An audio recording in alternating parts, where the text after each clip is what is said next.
Tem ninguém. Vamos lá, tá avisando ainda.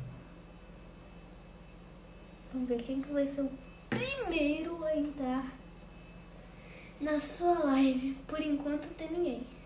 Olha o Heraldo aí, entrou. Heraldo, Cida. Oi, Cida. Boa noite, querida. Tudo bem? Isidório. Olha, vamos começar. Ó, o José Vicente já tá na área, ó. Já vou já achar ele, gente. Olha aí. Edu San, Rubens, Ivanildo. Fala, pessoal. Todo mundo chegando na área aí, tudo bem? Tô um pouco sumido, né? Tô fazendo um pouco lá. Ô, Sensei! Fala, meu amigo. Que prazer. Como você tá? Tranquilidade? Tô cortado aqui, já vi que eu tô cortado aqui. Minha cabeça tá cortada, mas tudo bem. E aí, como é que você tá?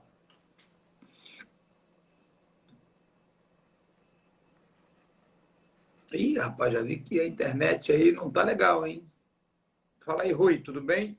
Gente, enquanto o Vicente está vendo aí o problema dele de internet aí, provavelmente, vamos ver hoje a live bacana, tá, gente? A gente vai falar sobre várias coisas, né?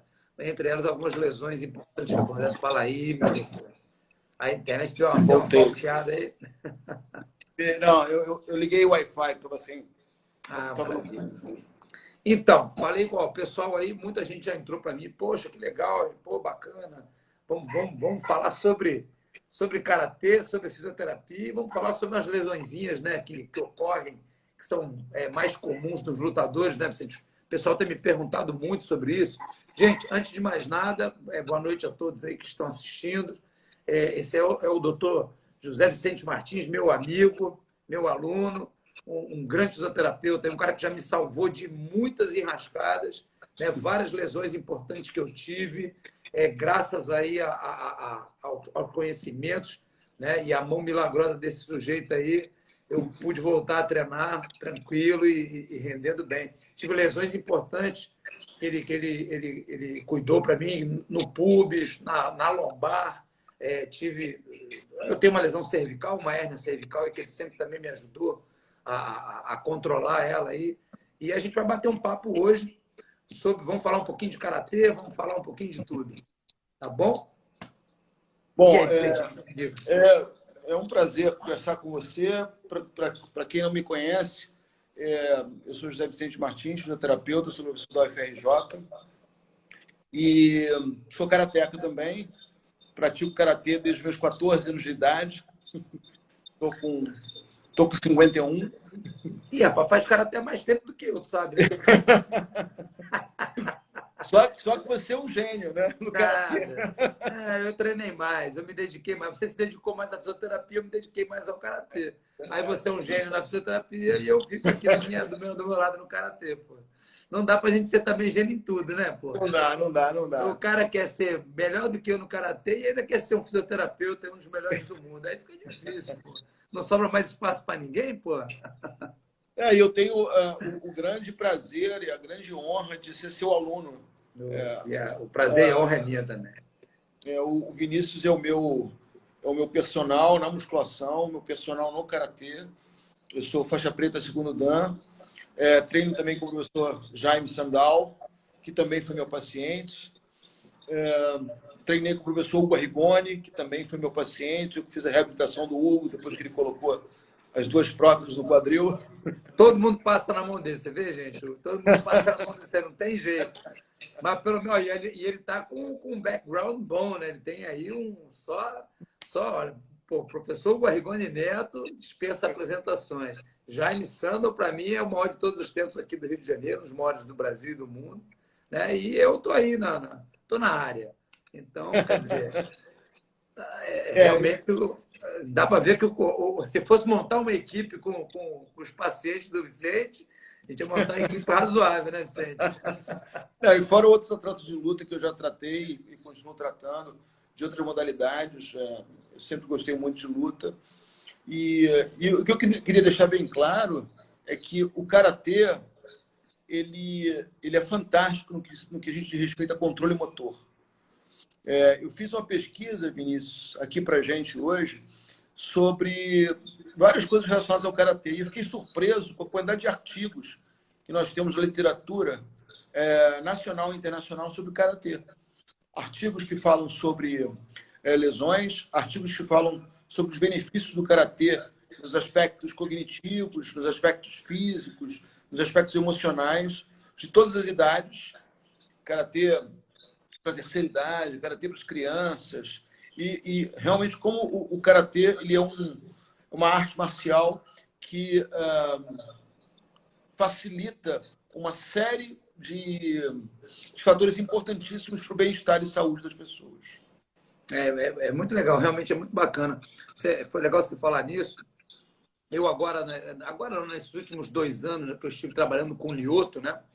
Quando eu voltei, quando eu comecei a trabalhar com ele, ele fazia um treinamento funcional, né? Onde ele ficava, ele passava assim 2 a 3 horas por semana treinando uma série de exercícios de equilíbrio, de propriocepção, né? E eu, em um determinado momento, eu falei para ele, olha, eu acho muito legal, muito válido esse treinamento, né? Mas seria interessante se você fizesse isso off-season, porque quando você tem luta, você não tem essa necessidade, porque o karatê ele é tão rico em recursos, né? E o treinamento do karatê, da especificidade do karatê, dos fundamentos, né? E da gama de exercícios que existe dentro. Eu falei, cara, você vai trabalhar todas essas valências que você trabalha nessas aulas, só que de uma maneira mais específica, né? Porque o karatê é muito rico nisso, né, Vicente? O trabalho de solicitação, né, neural, mecânica, motor, é impressionante como ele realmente é uma coisa muito completa nesse sentido, né? Eu fiz uma live ontem com um amigo aqui do Rio, falando sobre um conceito que eu trabalho, que é o conceito FNP, Facilitação Neuromuscular Proprioceptiva, que eu fiz a formação lá na Europa e hoje eu ministro esse curso aqui no Brasil e no exterior, e falando sobre isso, né, com a importância do controle motor. As pessoas, às vezes, pensam só na parte de fortalecimento, flexibilidade, e esquecem do controle motor.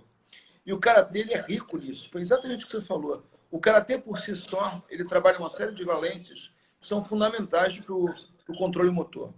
Então, e quando a gente fala de controle motor, a gente fala da interação do movimento com o ambiente, com os circuitos neurais e o sistema músculo-esquelético, o feedback que a pessoa tem intrínseco, o feedback extrínseco. Tem uma série de conceitos importantes sobre o controle motor. Legal, né, cara? Isso é muito bacana. Inclusive, uma coisa que eu venho estudando, né, que achei muito interessante também, é o desenvolvimento do nosso sentido sinestésico, né? Que é aquela que a maioria das pessoas não sabe o que é, né, Vicente? É como se fosse não vou dizer que é o sexto sentido, mas já é o sétimo, na verdade. Ele trata de você saber exatamente, ter toda a consciência espacial, né, posicional do teu corpo, o controle posicional. E o karatê, ele especificamente o karatê, ele desenvolve muito esse lado, né? Porque a gente tem detalhes meticulosos que a gente tem que saber posição de pé, posição de joelho, posição do quadril, posição do ombro, posição. Então, essa leitura que você é obrigado a fazer do teu corpo, isso desenvolve de uma maneira muito produtiva o teu sentido sinestésico. E isso vai se transferir para inúmeras outras situações da tua vida, né? Que é uma coisa realmente muito benéfica, é muito legal, né? É verdade.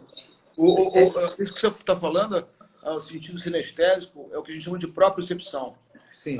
O termo propriocepção consciente, é justamente isso. Propriocepção de se dividir em artrestesia e sinestesia. Artrestesia é o sentido de posição segmentar. É quando a gente fecha os olhos, a gente sabe em que posição está o nosso tornozelo, o nosso joelho, o nosso quadril e etc. E sinestesia é a consciência do movimento. É a consciência do movimento no espaço, de uma forma geral. Sim. E isso acontece porque nós temos próprios receptores articulares e musculares, os fusos neuromusculares, os receptores articulares, que mandam informação para o cérebro através de uma via na medula. E essa informação chega ao córtex para mostrar para a gente a nossa posição no espaço. E o karatê, como você falou, trabalha muito bem isso. Porque o tempo todo a gente está mudando de direção, a gente tem que ter consciência em o que está acontecendo com o quadril, com o joelho, com o tornozelo. E para quem não teve oportunidade, infelizmente, de ser seu aluno, eu digo por experiência própria que você, como instrutor, você dá essa noção assim perfeita na sua aula, o aluno realmente ele pratica essa propriocepção, essa consciência do movimento, essa consciência do sentido de posição no espaço. Eu digo para todo mundo que o conhecimento que você, Vinícius, tem de biomecânica, de treino de força, de treino de estabilidade, é um conhecimento que eu vi poucas vezes em instrutores de artes marciais, em educadores físicos, porque você realmente estuda, você tem isso com você, né? E você sabe Eu desenvolvo para mim também, né? Exatamente, exatamente. E você falou uma coisa interessante. Você falou que quando você treinou o Lyoto, ele fazia esse treino todo funcional na época do camping dele, né? E aí vem o nosso primeiro assunto aqui. Uma das coisas que mais facilita a lesão é a fadiga, né? Então, se o atleta ele está sobrecarregado de overtraining, de atividades, né? De atividades e tal, ele tem mais chance de se lesionar. Ele tem mais chance de se machucar. Tanto que a gente observa que as lesões acontecem nos treinos no início e no final, né? No início, quando a pessoa está pouco aquecida, entre aspas, né? Exatamente. E no final, quando ela está cansada, está mais fadigada, na fadiga, vai perdendo o foco, vai perdendo a atenção. E para o controle motor, a fadiga é uma das coisas que mais prejudica o controle motor. Não? Esse foi um dos motivos. Eu falo, viu, você faz coisas demais, entendeu? E você tem na tua especificidade, você tem na tua arte mãe, né? Você tem todos tudo que você necessita realmente para o teu treinamento, para desenvolver da maneira, né? E a gente tem, inclusive, tecnicamente falando, né, que a maioria das pessoas, hoje em dia, eu venho levantando muito essa questão e trazendo muito isso em voga. O karatê tem a luta de curta distância, o karatê tem a luta de projeção e até a luta do solo. Claro, ela não é tão desenvolvida, tão implementada quanto é a nossa parte de luta em pé, mas existe, né? E até o meu trabalho hoje em dia nesse sentido, resgatar isso tudo. Tá? E aí eu falo para o Lyoto, a gente precisa treinar de maneira inteligente agora, né? E objetivada. Não adianta você fazer aqui treinamento. Ele fazia um treinamento praticamente de atletismo, ele fazia um trabalho de corrida de tiros. Você tem ideia, ele fazia 10 tiros de 100 metros. Né? Aí ia querer fazer trabalho de pliometria, como se fosse um saltador. Eu falo, você está entrando num limiar de lesão de várias atividades esportivas. Você já tem os riscos inerentes à tua atividade, que é a luta, que já tem, né, um risco, né, considerável. Aí você ainda vai submeter o teu corpo ao estresse que um atleta de corrida tem, um de salto tem, aí não dá. E ele ainda queria treinar agachamento como se fosse um levantador de peso olímpico. Quando eu ensinei ele a treinar força, ele pegou gosto. Ele falou, a gente não pode agachar todo dia.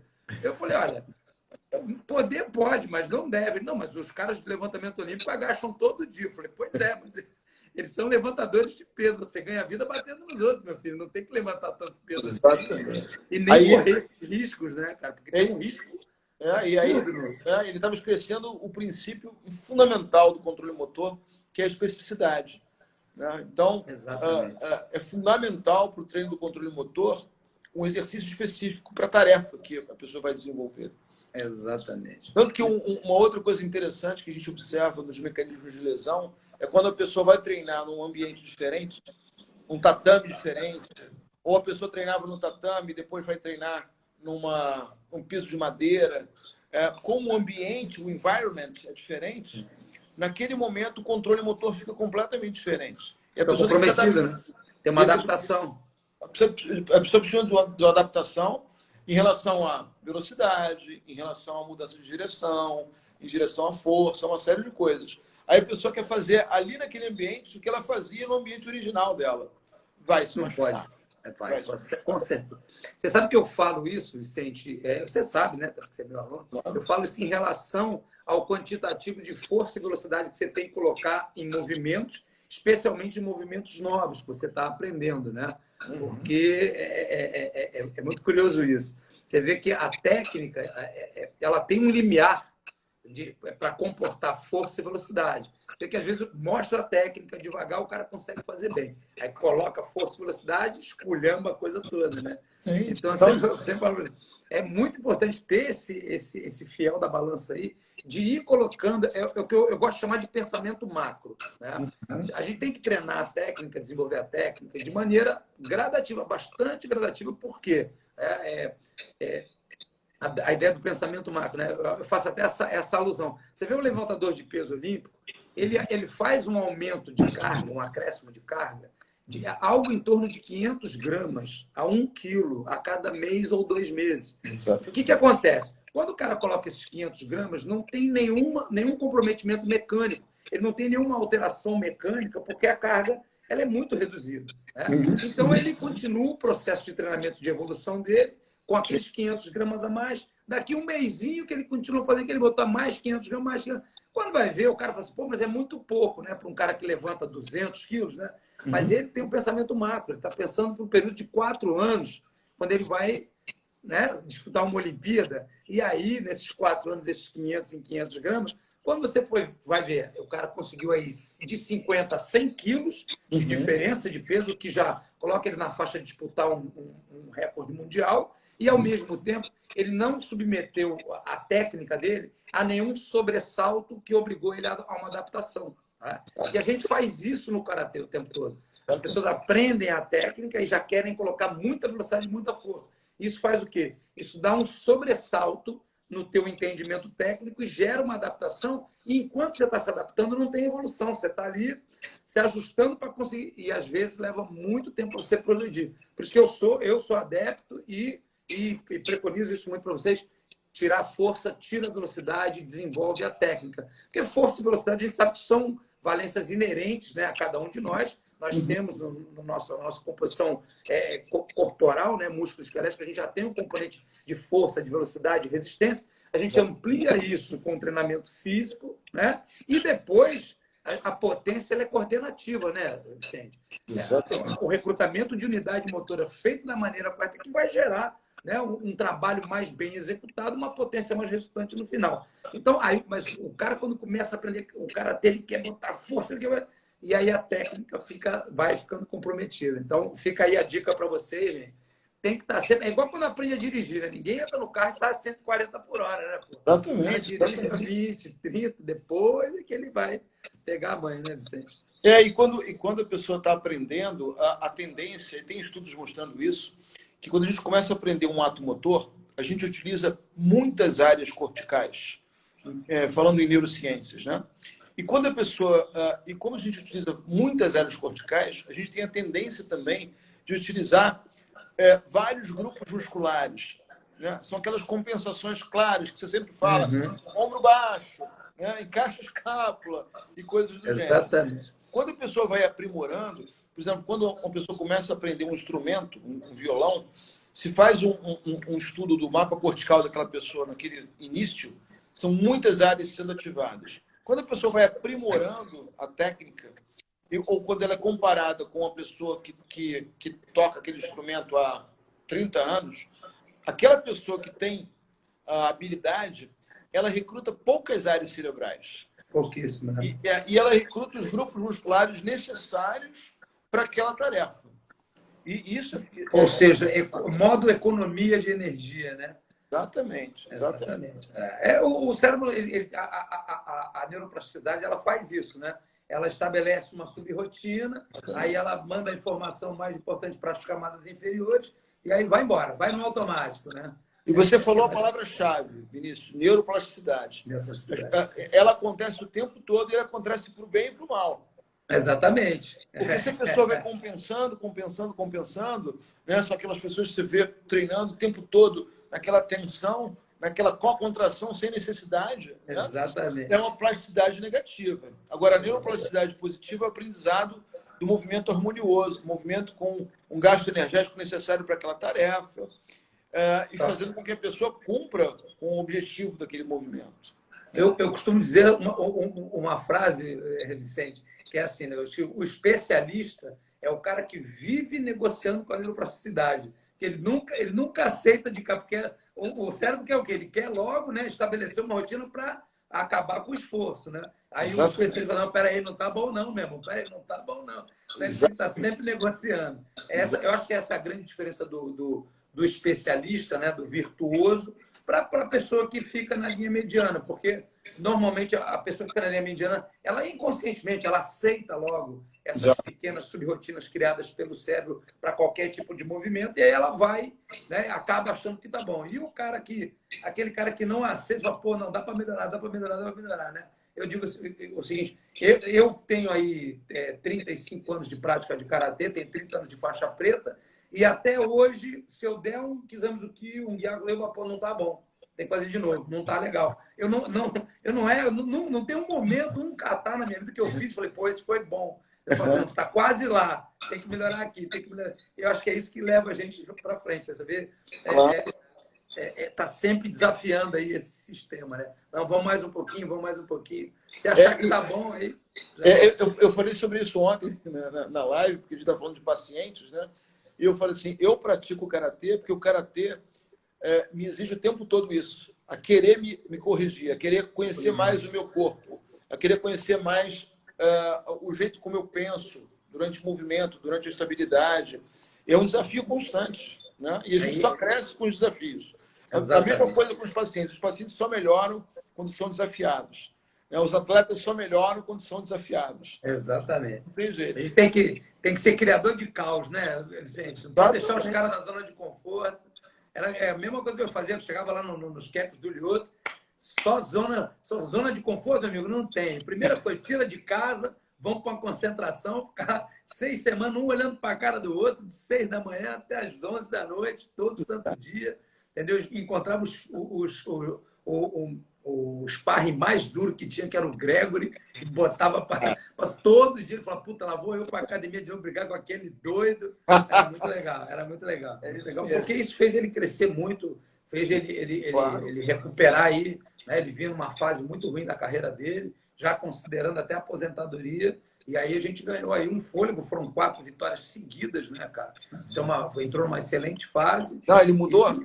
E mudou, é outro atleta, né? Mudou completamente. Em termos físicos, o que você fez com ele também de treinamento físico foi fantástico. Você vê o Lyoto antes da sua abordagem e depois, é um outro atleta. 2 atletas diferentes, né? Impressionante, é verdade. Do ponto de vista também emocional, a atitude dele no octógono é completamente diferente. A técnica também, aquele chute que ele deu perfeito, né? Aquele baiguetezinho. Aquele baiguete foi uma coisa linda, né? Isso é treino, é repetição. Isso é aprendizagem motora, né? É verdade. E olha, por incrível que pareça, Vicente, o que eu fiz com ele? Treinei o fundamento e não deixava ele treinar rápido. Só na hora que tinha que aplicar. Claro, né? claro. Porque as pessoas não entendem. O processo pedagógico ele envolve essas 3 etapas, né? É o fundamento, o desenvolvimento e a aplicação. Durante o treinamento do fundamento, cara, você tem que, né, focar nos detalhes, né? Ajuste fino, né? E eu sempre digo para os caras, não, mas tem que lutar, tem que lutar, tem que lutar. Calma, não é assim. Olha só, analogia boa. Pega uma espada, afia 2 vezes e vai cortar para você ver. Fica cortando com ela. Vai ter que quebrar uma coisa na palavra. Agora, afia ela 1000 vezes. Você faz assim, ó, um corte. Acabou a brincadeira. É a mesma coisa com a técnica. Você refina, refina, refina, desenvolve, aplica. Quando aplica, amigo, é aquilo. E foi exatamente o que eu fiz com ele. E realmente deu um excelente resultado. Depois, no final, aconteceu um processo, Vicente, que é muito curioso. Ele começou a questionar. E quando começa a questionar, quando você tem dúvida, pronto. É impressionante que uma dúvida corrói, né? De dentro para fora. Ele começou a questionar o treinamento, começou a querer colocar coisas dele, já não estava mais aceitando o confinamento, né? A nossa concentração, e aí a coisa começou. Aí a última luta a gente não teve um bom resultado, e agora a gente nem está mais trabalhando junto no momento, né? Esperando aí resolver as próximas situações, porque essa coisa do Covid também acabou encerrando tudo. Mas aí afetou o controle motor dele, né? Quer dizer, essa coisa não tem jeito, não tem jeito. Não, já criou novos campos neuronais, a gente já abriu. Exatamente. Isso aqui é muito legal do processo de aprendizagem, né? A gente está é como se tivesse... eu sempre falo para as pessoas, é como que você só para você só começa a envelhecer quando você para de aprender. Você está sempre aprendendo, é como se você estivesse renascendo. Porque Exatamente. na prática é isso mesmo, né, Vicente? É a praticidade. São novos neurônios que se formam, novos campos neuronais. Então, quer dizer, enquanto você estiver aprendendo, amigo, você está em boas águas. A partir do momento que você achar que não tem mais nada para aprender, aí tu já pode fazer um plano funerário, né, Vicente? Em constante evolução. Lógico, lógico. Agora, você me perguntou, você pediu para eu falar das coisas, as principais lesões no karatê, né? E o que leva a lesão. Vamos sim, que o pessoal tinha me perguntado muito, eu queria que você falasse para a gente. Algumas coisas que eu queria chamar a atenção aqui, porque eu acho que a gente tem aqui na live vários praticantes de karatê, é o seguinte: os praticantes que têm dor crônica, nós sabemos que a dor crônica, seja por uma tendinopatia, seja por uma lesão tecidual ou não tecidual, porque muitas vezes a pessoa tem dor crônica e não tem mais já uma lesão tecidual, né? Ela tem crenças e atitudes de que aquela parte do corpo é dolorosa e ela leva isso para o seu dia a dia. Então, ela já vira ali faz parte dela, né? Exato. A pessoa vira cinesiofóbica, tem medo do movimento, fica com crenças e atitudes negativas voltadas ao movimento. E a gente sabe que a dor, ela inibe o controle motor, ela atrapalha o controle motor. Então, se você tem dor em algum segmento, eu vou dar um exemplo clássico do Jaime. O Jaime, antes de operar o ombro, ele luxou o ombro várias vezes, né? Ele tinha uma instabilidade do ombro, ele luxou o ombro mais de 15 vezes. E ele ficava com medo. E dói, né, cara? Dói muito. Instabilidade é uma coisa terrível. Então, quando ele operou o ombro, estabilizou o ombro, e a gente começou a trabalhar com ele, e ele começou a sentir segurança no próprio corpo, ele começou a ganhar os campeonatos. Sim. Porque ele tinha o talento, né? Ele é um brilhante karateca, mas faltava ele a melhora do controle motor, e ele não tinha, porque tinha dor crônica naquele ombro, né? Então, assim, um dos conselhos é: quem tem dor crônica tem que tratar a dor crônica para poder melhorar o controle motor. Outra coisa importante é o seguinte: o karatê, ele tem... a gente divide as lesões do karatê em dois tipos, né? As lesões traumáticas e as não traumáticas. As traumáticas, elas são inevitáveis, né? Por mais que você tenha um bom controle motor, você vai tomar um soco, vai tomar um chute, enfim. Não tem o que fazer. Não tem o que fazer. Então, tem um artigo de revisão da Escola Canadense, 2018, sobre as principais lesões do karatê. Eles viram lá lesões na cabeça, na cervical, nos membros inferiores, lesões por trauma, sangramentos, hematomas, etc. Um outro tipo de lesão comum que eles viram nos membros inferiores são os entorses de tornozelo, são muito comuns na prática de karatê, e as lesões de LCA, de ligamento cruzado anterior. Por quê? Porque o karatê trabalha com muito giro em cima do próprio eixo. Se a pessoa faz um giro e não tem o mecanismo protetor ali articular, é fácil lesionar o LCA. Lá no dojo que o Jaime dá treino, só lá nós temos 4 atletas com lesão do LCA. Você sabe, tá aí uma lesão que eu nunca tive, Vicente, já tive várias, mas essa... Nunca teve LCA? Nunca, graças. É uma lesão comum no karatê, comum em campeonato, comum em treino. Nunca, nenhuma vez. Outra lesão comum que a gente vê no karatê são as lesões de estiramento muscular comuns. Sim, já tive várias. Isso aí eu já tive de monte. E aí é importante, Vinícius, você faz isso muito bem nas suas aulas, a gente lembrar o seguinte: o alongamento no início da aula, ele não previne lesão. Tá? Tem vários trabalhos mostrando isso. Quando você começa a alongar um grupo muscular antes de treinar, você tem trabalhos mostrando que você até diminui o torque de pico de ação muscular. Então, as pessoas não podem confundir alongamento com aquecimento. Com aquecimento. É o que eu Exatamente. sempre falo lá, né, Vicente? Você sempre fala lá, exatamente. Aqui é a Uma hora de coisa é aquecer, você, na hora de alongar. exatamente, uma coisa é você aquecer, fazer uma bicicleta, correr, ter um warming up, um bom aquecimento. Isso é importante para o início do treino. E não ficar um tempão se alongando, como a maioria das Não, pessoas fazem. todo mundo E faz. é muito mais importante no início do treino você fazer um trabalho de mobilidade articular, né? Aquecimento e mobilidade articular, do que alongamento. E deixa o alongamento para o final ou para um outro dia. Porque é importante você ter também grupos musculares com bom comprimento. Né? Sim, sim, claro. Eu Mas sempre não digo antes isso, do né? treino. A hora de fazer a flexibilidade, depois quem tá aí? O Gregorizão tá aí, ó. Falamos dele aí agora há pouco, ó. Já tá na live aí, o Gregory com a gente.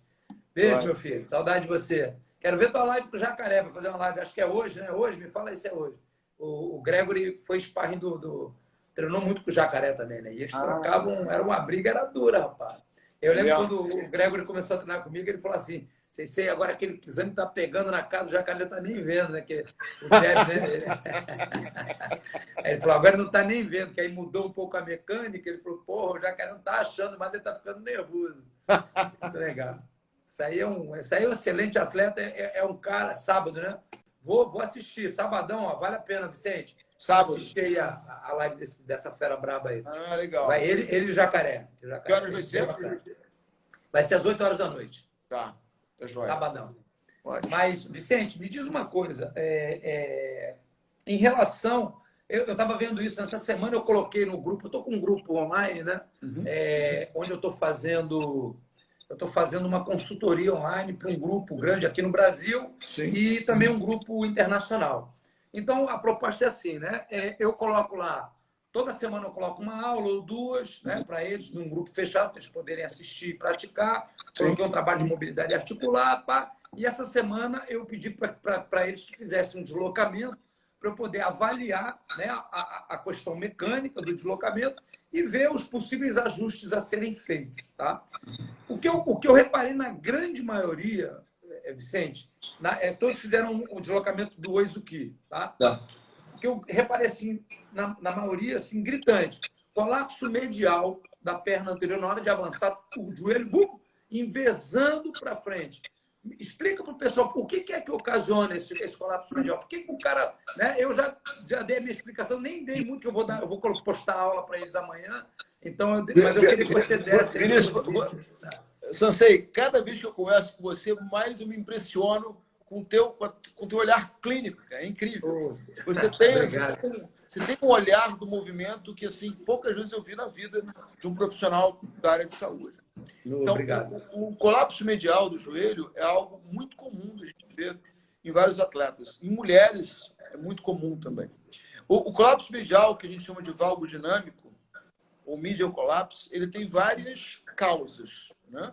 Tem várias razões para ter o colapso medial. Isso é uma coisa importante a gente falar, porque ele pode ser prevenido com o controle motor e com o fortalecimento de algumas estruturas. Então, uma das causas, Vinícius, é a fraqueza dos músculos do complexo posterolateral do quadril. Que músculos são esses? O glúteo máximo e o glúteo médio, principalmente. Né? O glúteo máximo ele é um músculo triplanar. O glúteo máximo, as fibras inferiores, elas fazem extensão do quadril, todo mundo sabe disso, isso é clássico. Mas as fibras superiores do glúteo máximo, elas fazem abdução e rotação externa. Então, o glúteo máximo, ele mantém o membro inferior um alinhamento biomecânico adequado para prevenir esse colapso medial. Então, o glúteo máximo, com a sua ação de extensão, abdução e rotação externa do quadril, associado ao glúteo médio, que é um potente abdutor. Então, quando a gente, na marcha, a gente tem várias fases da marcha. Tem contato inicial, resposta à carga, apoio médio, apoio terminal, pré-balanço, balanço inicial, médio, terminal. Quando a gente faz o contato inicial e depois a resposta à carga, que é quando a gente transfere o peso para frente, muitas pessoas fazem colapso medial do joelho porque tem fraqueza desses grupos musculares. Então, uma dica importante para os atletas de karatê é tentar fortalecer o glúteo máximo e o glúteo médio em cadeia cinética fechada, que é muito importante. Porque só fortalecer em cadeia cinética aberta os trabalhos mostram que os resultados não são tão importantes. Então, uma coisa que você faz muito bem, os treinos de agachamento, evitando o colapso medial do joelho, com um mini band, por exemplo, fazendo com que a pessoa mantenha um pouco ali da atenção, mantenha a atenção ali. Os agachamentos unipodais, que são fundamentais, o avanço, vários... Eu gosto muito, eu uso muito para mim, adiantou bastante, eu vou inclusive passar para o pessoal do grupo, e já estou dando aí uma prévia para o pessoal que não é do grupo também. O Bulgarian Split Squat, porque ele cria uma estabilidade muito grande ali e obriga a gente, né, a trabalhar bastante na estabilização, ainda trabalhando no desenvolvimento muscular mesmo. Né? Exatamente. Então, funciona bem. E o que eu também tenho usado muito, que tem dado um resultado bom, é aquele trabalho no Power Position, aquele trabalho de mobilidade no Power Position. Que aquilo já coloca a gente para ativar o grupamento que normalmente, andando, né, na posição ereta, a gente acaba meio que relaxando. Né? O pessoal tende a fazer uma anteversão de quadril ali, dá aquela relaxada, uma retroversão, e acaba relaxando a musculatura do glúteo. Né? Exatamente. Agora, e você vê que dificilmente um atleta faz esse tipo de trabalho. E é fundamental. Do karatê. Fundamental. Isso ajuda demais na estabilidade. Tem um pesquisador americano chamado Christopher Powers. Ele publicou mais de 200 artigos sobre marcha e corrida. E a base da pesquisa dele é sobre o glúteo. Então, ele tem uma série de trabalhos que ele publicou mostrando que quando você fortalece em cadeia cinética fechada, aberta e fechada, principalmente fechada, o glúteo máximo e o glúteo médio, você diminui o colapso medial do joelho, você diminui a dor no joelho, quem tem dor femoropatelar, muitas vezes a causa é essa, tem outras causas também, enfim, mas muitas vezes a causa pode ser essa. Você melhora o alinhamento biomecânico e você pode, em alguns casos, prevenir lesão. Então, o fortalecimento do glúteo máximo e do glúteo médio é importante. Outra coisa que dá colapso medial do joelho, Vinícius, é a perda da dorsiflexão do tornozelo.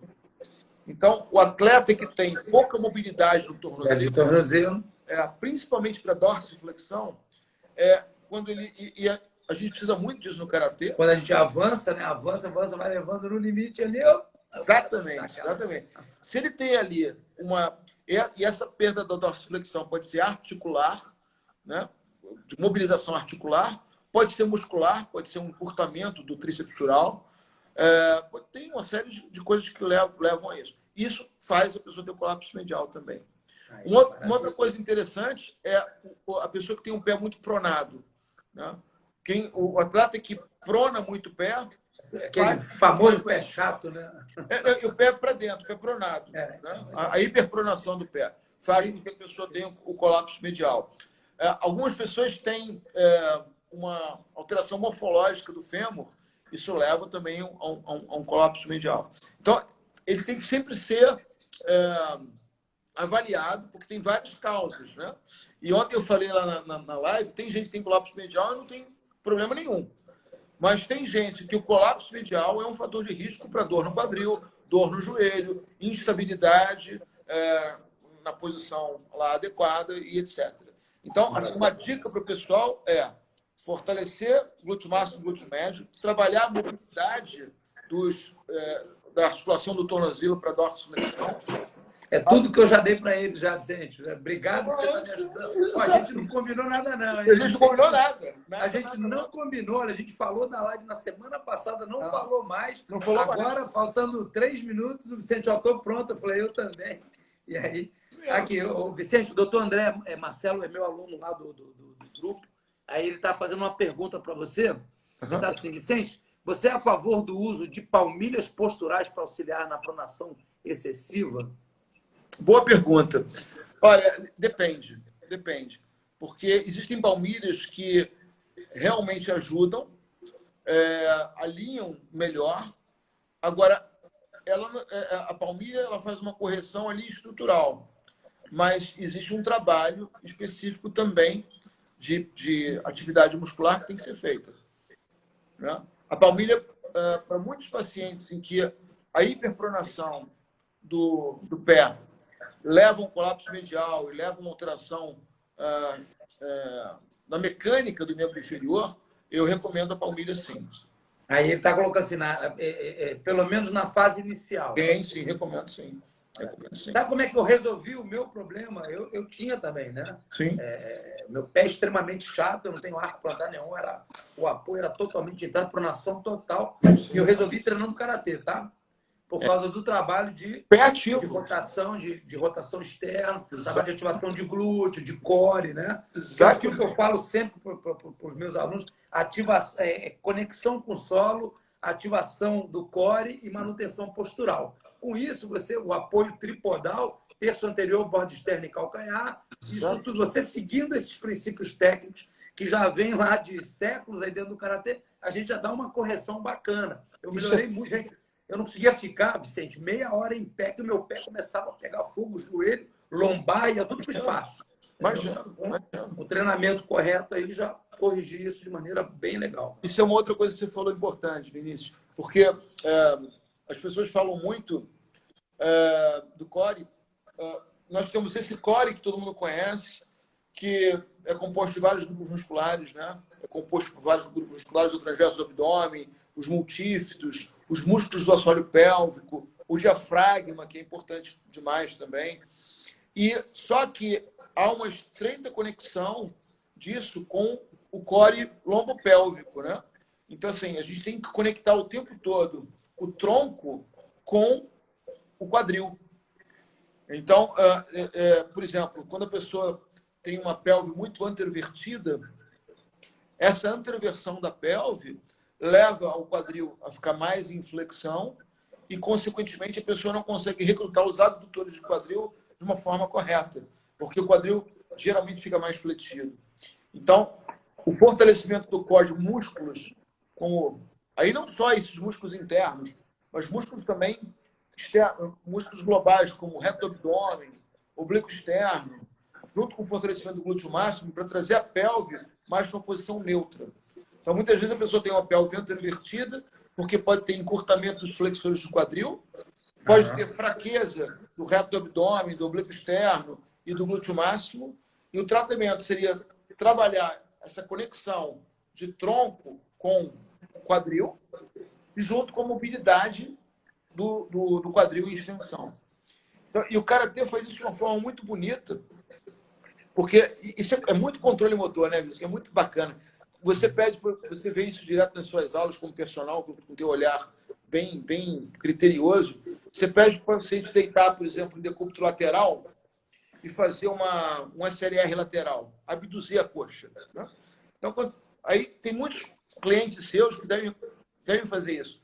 Na hora de abduzir a coxa, em vez de fazer só o movimento da coxa femoral, do quadril, eles acabam fazendo o movimento da pelve. Né? Acabam fazendo um movimento do tronco. Eles não conseguem seletivar. Isso a gente chama de mobilidade sobre estabilidade. Você tem que ter um tronco estável e mover só o quadril. É verdade. E isso é fundamental para o fortalecimento adequado e para o controle do movimento. E o karatê faz isso. Você trabalha um deslocamento do karatê, você tem que ter alguns grupos musculares que estão ali sendo mobilizados, enquanto outros estão estabilizando. Isso é um treino fantástico de controle. É impressionante. Quanto mais eu estudo, quanto mais eu treino karatê, mais eu vejo a complexidade do sistema de treinamento que ele é. Né? Exatamente. E mais além disso, né, Vicente? Você sabe que eu acabei de escrever agora, está em fase de publicação, o Black Belt Mind, que é como construir uma mente faixa preta. Eu estou ansioso desse livro, eu sei. E aí você vê o que a gente tem também, né, o acervo que a gente tem, não só no aspecto cognitivo, mas no aspecto emocional, no aspecto comportamental. Né? A gente tem diretrizes ali que estão inseridas na arte há tanto tempo, que está na cara, explícito para a gente usar e a gente não usa. É muito legal, é muito rico. E aí eu tentei fazer aí, nesse livro, trazer à luz um pouco disso para que as pessoas possam ver. E aí eu faço um negócio legal, Vicente, que eu pego técnicas de luta mesmo. Né? Eu pego, por exemplo, um tamê, né? um deai, um gonosen, e faço uma analogia para a vida da gente, para o dia a dia, numa intervenção familiar, numa disputa de negócios. coisas assim, como é que você usa aquela estratégia de combate, né, que eu usei durante tantos anos aí em combate, como é que a gente usa isso em outros campos da nossa vida. Então, a ideia, né, é aquela... Você não precisa ser necessariamente um praticante de artes marciais para ter um cérebro, uma mente faixa preta, né? Você pode, através das atitudes, desse código, né, de conduta que a gente tem aí tão maravilhosamente exposto dentro das artes marciais, você se utilizar disso para se tornar uma pessoa. Né? Eu falo assim, faixa preta, cara, não é uma coisa que você ganha, é uma coisa em que você se transforma. Você se transforma em faixa preta, né? Porque qualquer um, a faixa preta é uma coisa muito temerária, né, Vicente? Porque assim, você, por exemplo, eu sou faixa preta da Ferres de KT.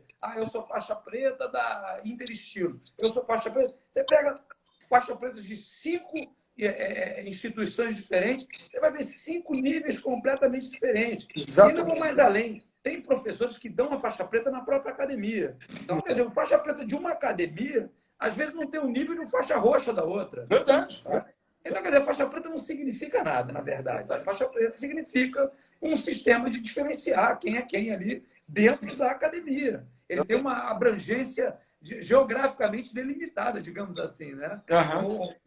O cara, eu sou faixa preta aqui, o cara faixa preta na Venezuela. Não é a mesma coisa, são escolas diferentes, são olhares diferentes sobre a técnica, sobre a arte. Então, faixa preta não é isso. Quando eu falo de faixa preta, eu digo uma atitude que engloba várias outras coisas, não só quantos tijolos você consegue quebrar, quantos adversários você consegue enfrentar, não tem nada, acrobacia, chutes maravilhosos, não é nada disso. São atitudes, comportamentos e especialmente no controle da sua atitude, né? No controle das suas ansiedades, dos teus medos, né? Do teu direcionamento, da tua positividade. Isso sim, no meu entendimento, é ser um faixa preta. Inclusive, no livro, eu coloco 2 histórias muito bacanas, 2 ou 3 histórias de pessoas que eu conheci que nunca passaram na porta de um dojo e que eram faixas pretas assim, do último grau, como é o caso do Nelson Mandela, como é o caso do Abraham Lincoln, como é várias pessoas, né, que são faixas pretas nas atitudes, né,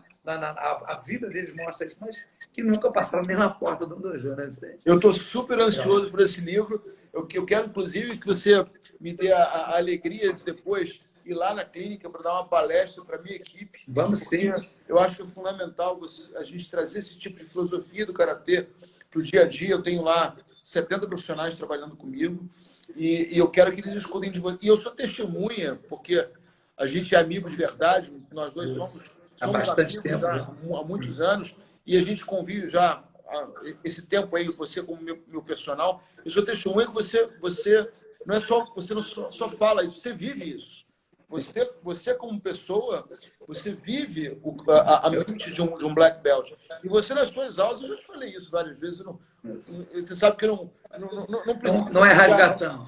Mas é assim, a admiração que eu tenho por você, você é um ídolo para todos nós no Karatê, né? Mas o mais importante é que você usa isso no seu dia a dia. Na sua vida, nas suas atitudes, eu vivo pelo código, nas suas palavras e tal, isso está muito claro. E você só manifestou no livro o que você vive. Né? Então, eu acho fantástico, fantástico. E eu acho muito legal, Vicente, porque está ao alcance de todos, entendeu? Uma frase que eu uso até no livro, está a uma decisão de você. Você decide fazer. É uma questão de escolher, entendeu? Como tudo, né? Tem um período de adaptação, tem um momento em que você vai ali se ajustar, mas a partir do momento que você entender... E é muito legal, Vicente. Você vê o Bushido, né? O código, né? A conduta do samurai, como era tudo pautado, na verdade, na justiça, na honra, na lealdade, né? na coragem, na bravura. A bravura, mas as pessoas acham que é de sair brigando, não é nada disso. Não. É de assumir os desafios, né? De encarar, né? As coisas de frente, os compromissos. Né? Isso é muito legal. O Cris está perguntando aqui, desculpa, Cris, qual é o nome do livro? Black Belt Mind, como criar uma mente faixa preta, como construir uma mente faixa preta. Ainda não lançou, vai lançar lá para agosto, setembro, se tudo der certo, o Covid deixar. Em novembro eu estou na Bienal do Livro em São Paulo, fazendo lá uma noite de autógrafos. Livraço. E vamos fazer aqui também uma noite de autógrafos, aqui, um lançamento aqui no Rio de Janeiro. e trabalhar bastante esse livro, porque, gente, ele não é um livro para lutadores. Os lutadores vão se deliciar, porque tem tanta coisa ali bacana. Por exemplo, eu explico, né, em detalhes a técnica do tamê, do nagaré, que são coisas muito pouco difundidas dentro do karatê. Eu viajo o mundo dando seminários e raramente eu encontro um atleta, um lutador, um mestre que saiba me explicar o que é tamê. E a maioria nunca nem ouviu falar. Então, é muito legal. Eu explico a técnica detalhadamente e depois eu faço uma analogia, uma transposição para a nossa vida, para o nosso dia a dia. Como utilizar esse princípio nas suas atitudes, nas suas ações no dia a dia. Né? E, sim, coisas que eu usei muito comigo, usei muito com os atletas que eu treinei, né? Tanto com o Lyoto, quanto com o Vitor, quanto com o Gregory, o Weber, outros que passaram na minha mão, o próprio Jaime, que já teve um período, treinou comigo durante 3 anos, e o Jaime encarou um momento que eu era um cara brabo ainda. Eu ainda era muito bravo. Hoje em dia eu estou mais manso. Ele vai ficando mais velho, vai ficando mais devagar. Mas eu lembro que eu não gostava muito do Jaime, aí me falaram, olha, treina o Jaime para o curso de instrutores do Degas. Eu, não quero, não, por favor. Vai. Aí eu tratei o Jaime muito mal durante um bom tempo, e ele, carne de pescoço, lutador nato, aguentou o tranco e cresceu cada vez mais. Mas, assim, eu uso muito toda essa metodologia que vem no livro, eu usei. Eu fui instrutor-chefe do GRUMEC, né, que é o Grupamento de Mergulhadores de Combate da Marinha, que o cara mais bonzinho ali, meu filho, é muito brabo, muito brabo. E funcionava, entendeu? No quesito de liderança, de direcionamento, de atitude, né, de controle de ansiedade. Funcionou muito bem com esse pessoal. Funcionou muito bem com os agentes penitenciários do Degases também, que eu trabalhei 3, 4 anos lá no Degases, implantando esse tipo de treinamento. Então, quer dizer, é uma coisa que eu vivo sobre esse código. Para mim, a minha vida é pautada nesses valores, entendeu? E uma questão até que eu falo aí bastante agora, porque me perguntaram muito, Vicente, a questão do Covid, né, e etc, tal, tudo que vem acontecendo. Eu falei, gente, olha só, a única coisa que eu não entendo é o seguinte: higiene é uma coisa para a vida, cara, entendeu? Eu sempre, eu entro numa aula e outra, eu desço, lavo as mãos, higienizo, passo álcool gel, atendo os meus clientes com distanciamento. Se eu estiver doente, eu não vou trabalhar. Se o meu cliente está doente, eu não atendo, eu mando ele embora para casa. Porque esses cuidados, a gente tem que ter as pessoas, porque o Covid realmente é uma tragédia humanitária e tudo. Mas, gente, são 33 mil mortos de tuberculose por ano no Brasil, cara. E as pessoas também não estão se tocando que tem outras epidemias que o contágio é feito da mesma maneira. Quer dizer, a higiene é uma coisa que tem que ser observada, sim, né? A saúde. Olha, eu conheci uma família toda agora que faleceu a família, Vicente, a família inteira. Pai, mãe e filha. Nossa. Olha que tragédia. Agora, aí você vê, invariavelmente, todos obesos, hipertensos, diabéticos, sedentários. Uhum. E aí você vê lá o Bushido, tá lá, as 5 chaves para uma vida produtiva e longeva: alimentação racional, né? Atividade física funcional, higiene apropriada, descanso adequado, né? E atitude positiva. Então, gente, cara, tem há milênios aí um código ali para a gente seguir e ter uma vida mais produtiva, mais bacana. Pô, vamos aproveitar isso, cara. Como os orientais fazem isso bem, né? Eu já dei vários cursos na Coreia e no Japão, e o que a gente está fazendo agora aqui, de deixar o sapato lá de fora, lá é regra. A vida inteira. Lá, quando eu vou dar meus cursos, eu brinco que eu levo só um sapato quando eu viajo para a Ásia, porque eu entro para dar curso, tenho que tirar o sapato e colocar o chinelo do local. Exatamente. Olha, deixa eu só responder aqui, Cris. Não indica para os seus colegas de karatê, não, porque ele não é um livro de karatê, tá, Cris? Ele é um livro de desenvolvimento pessoal. Tenho certeza que vai te ajudar muito em um monte de coisas, um monte de questões, tá? Ele não é direcionado para lutadores, não. Os lutadores vão se deliciar porque tem muita coisa da história, da arte, da técnica, mas ele é muito mais voltado para o público em geral, tá bom? Ele é muito mais abertão o livro. Agora, deixa eu fazer uma inveja para o pessoal da live. Olha como eu sou uma pessoa privilegiada. Eu treino simplesmente com Jaime Sandal e Vinícius Anthony. São os meus dois senseis. Quer dizer, eu aprendo karatê e vida com eles. É fantástico. Maravilha, Eu queria só maravilha. então deixar algumas mensagens. Ainda tem o adendo de fazer musculação comigo também. Exatamente, Né? ainda faço treino. Exatamente. É pouco, mas faz. Maravilha. Eu queria deixar algumas mensagens, então, para os karatecas que querem realmente melhorar o desempenho. Uma coisa que você sempre fala e que é verdade, o treino de força ele é fundamental para qualquer esporte. É fundamental. E não existe um treino de força específico para o karatê. Não é isso. É treino de força. E o treino de força tem os princípios da fisiologia do exercício, com aumento de carga, aumento de desafio e etc. Então, o treino de força é importantíssimo. O treino de flexibilidade articular é fundamental, de mobilidade articular. Mobilidade articular. Boa mobilidade nos tornozelos, nos quadris, nos ombros, isso é fundamental.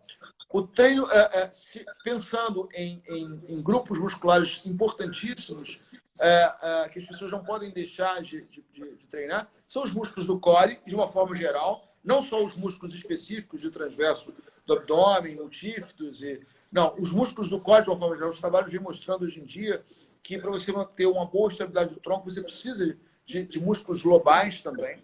Então, músculos do tronco, músculos do assoalho pélvico, glúteo máximo, glúteo médio, tríceps sural, os músculos da panturrilha, que muitas vezes as pessoas não trabalham, e isso é fundamental para o treino. Trabalhar os plantiflexores de forma correta, com bom alinhamento, não deixar nem supinar, nem pronar quando a pessoa faz uma plantiflexão, para manter um bom alinhamento biomecânico ali.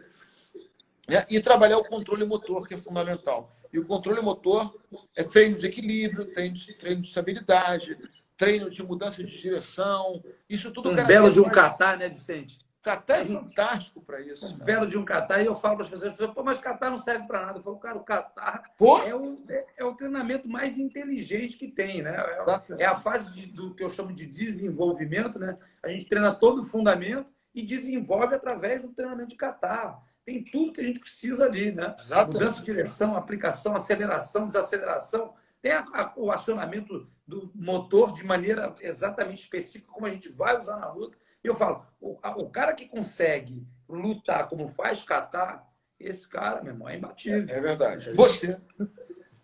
Não é imbatível que eu digo, né? Não, eu digo para todo mundo, você é uma lenda. Você é uma lenda, lenda viva dentro do karatê. Ainda bem que é vivo ainda. Muito bom, Vicente. Maravilha, cara. Ó, bom. Adorei. Alguém tem alguma pergunta? Vamos aproveitar esse monstro aí que a gente tem 3 minutos, gente. Se tiver uma pergunta bacana, aí pode fazer.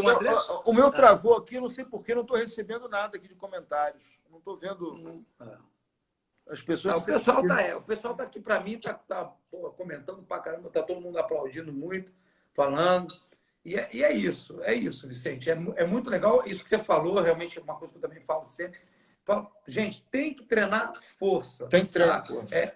E olha, eu ainda tenho uma opinião, eu não sei se o Vicente concorda, para mim a atividade física mais completa que existe é a musculação, porque ela te atende de maneira individual.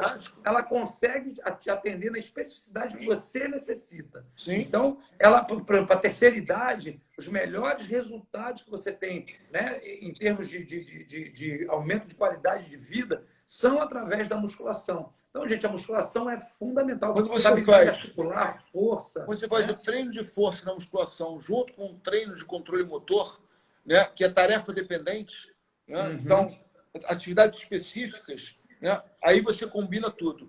Porque a força é fundamental junto com o treino de controle motor. Se você, por exemplo, você só vai melhorar o seu Maoshi-Giri se você treinar o seu Maoshi-Giri com alvo, sem alvo, de diversas angulações. É treino específico, né? Não adianta querer ir para musculação, botar uma caneleira ali e ficar levantando. Até porque, né, o acionamento de unidade motor é completamente diferente. Completamente diferente. Vocês não entendem isso. Eu falo, gente, não adianta botar peso e fazer gesto mecânico com peso, porque na hora não tem peso. Então, o recrutamento de unidade motor vai ser completamente diferente. Então, treina a força dentro da musculação e karatê, controle motor lá no karatê. Isso aí. Na especificidade. Maravilha. Eu sei, obrigado. Foi um prazer. Obrigado a você. Quero deixar bem claro aqui que é uma honra ser seu amigo e seu aluno. Maravilha. A honra é minha também, meu irmão. Tá bom. Grande abraço, tá, cara? Obrigado. Fica abraço bem. para todos. Ouça.